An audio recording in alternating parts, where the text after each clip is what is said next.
We're building up to this game, of course. We want the cricket back, but there's nowhere else really to start, Nasser, is there, other than this terribly sad news of the passing of Robin Smith. And, yeah, they're going to wear black armbands tomorrow, the England players. What are your memories of him?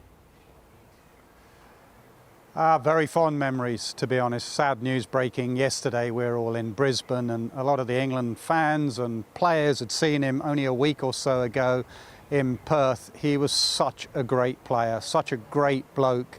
One of the greatest players of fast bowling I have ever seen in an era when England struggled to win games and put runs on the board. The way the judge took on fast bowling. There have been so many pictures of him today without a helmet on, in the days that England cricketers sometimes didn't wear a helmet, taking on fast bowlers.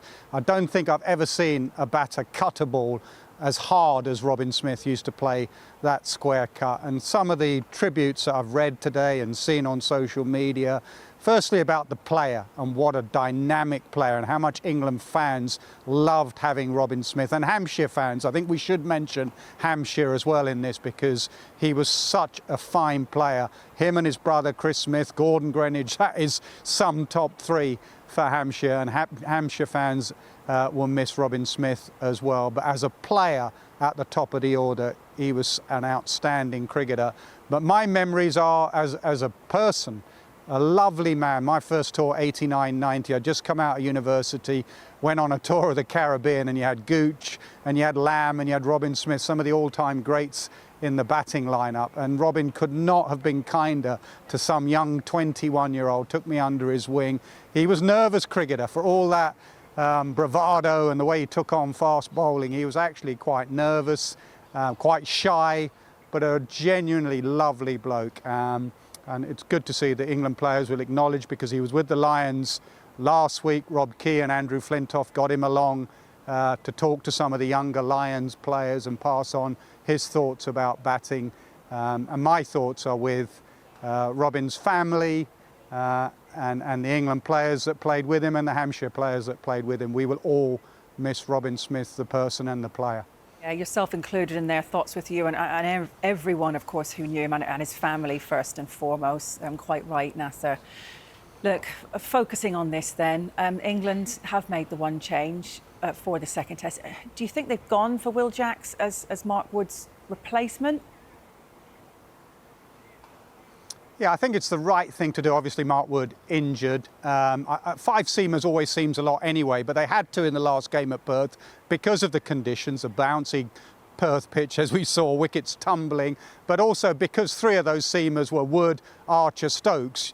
That's a danger to do with four seamers, so they had to play five. Whereas here, without Wood and the other bowlers getting some overs under their belt, you can go with the spinner. Then which spinner do you go? The frontline spinner of Bashir, or someone like Will Jacks, who bowls spin, got a 5-wicket haul on debut in Pakistan, but also bats down the order. I think they've done the right thing. They've covered both bases. We don't know how much this pitch is going to spin, and hence you may just need that spinner who bats, and that is what Will Jacks, in fact, he's a batter who bowls a bit of spin.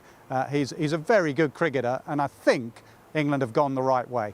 Yeah, look, obviously mentioning Bashir there, you wonder if it will affect him, because, I mean, he has been the frontline spinner for such a while, but hasn't been given a chance on the big stage. No, but conditions here, this is why Will Jacks, when he was selected in the squad, everyone was like, oh, Will Jacks, that's an unusual, a bit left field, but this is the exact conditions for a day-night game in Brisbane. That's what he was selected for. And even in the game at Lilac Hill, those that were there said that Will Jacks, just as an off-spinner, out-bowled Shoaib Bashir. Bashir is still on that learning curve, and the next game is in Adelaide. Now, things have changed here in Australia. The ball does do a bit more for the seamers, but Adelaide historically is the ground with Sydney that you'd want to play a frontline spinner. So Bashir needs to keep working at his game and make sure that he's available for selection, and he's put himself front and centre for selection for the next Test match in Adelaide. Yeah, look, for Australia, there's no Usman Khawaja out. Do you see Travis Head opening again after, I mean, that was an incredible knock in Perth? Yeah, I think so. They've not named their side yet, but rumours here are that Travis Head will open and Josh English will come in to the middle order. The other real interesting one here today has been about the captain, Pat Cummins. Now, Steve Smith has done all the press, as Ben Stokes has done for England. That's what you do as captain.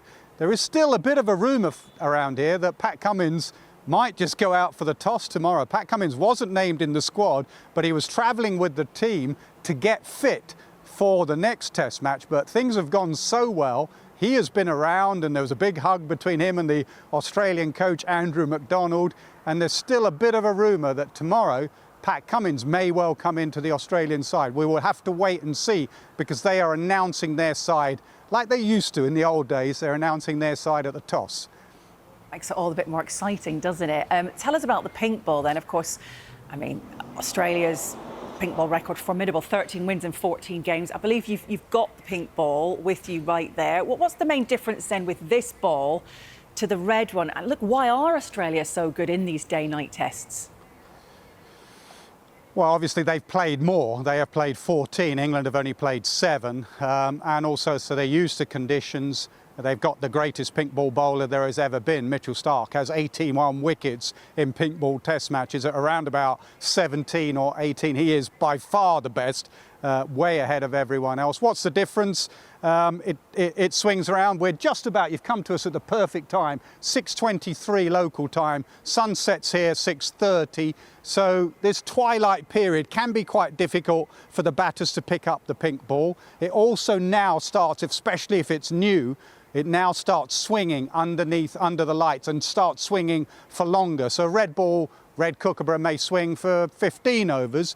This one may swing for 30. And when you have someone like Starc or Archer with a new pink ball in their hand, that's when it starts really zipping around. But I tell you what, all bowlers don't like it. Stuart Broad doesn't like this thing. He thinks it goes soft after about 20, 30 overs. It's not as easy to shine up because of the extra layer of lacquer on it, so it doesn't shine up as easily. And also, the likes of Stuart Broad sort of say it becomes a bit of a lottery, that if you are bowling at the right time, that's when you've got to make use of it. So captaincy actually in the week ahead, this week at Brisbane, is going to be vital. If you're 8 down and you're into this period now, what you don't want are your tail enders just blocking it.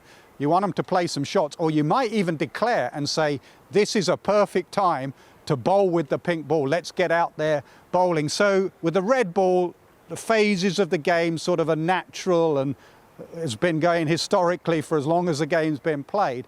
With the pink ball, you'll go quiet, and then suddenly the lights are on, and suddenly it starts zipping around, and wickets will fall in clusters. So it's a fascinating battle, because Labuschagne and Smith, for example, will try and get through that period, old-fashioned, get through a difficult period and come out the other side.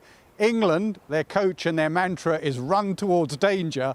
So when the ball starts zipping around, England might say, well, we need to play more shots and put the bowlers under pressure. So a couple of different mindsets at play as well.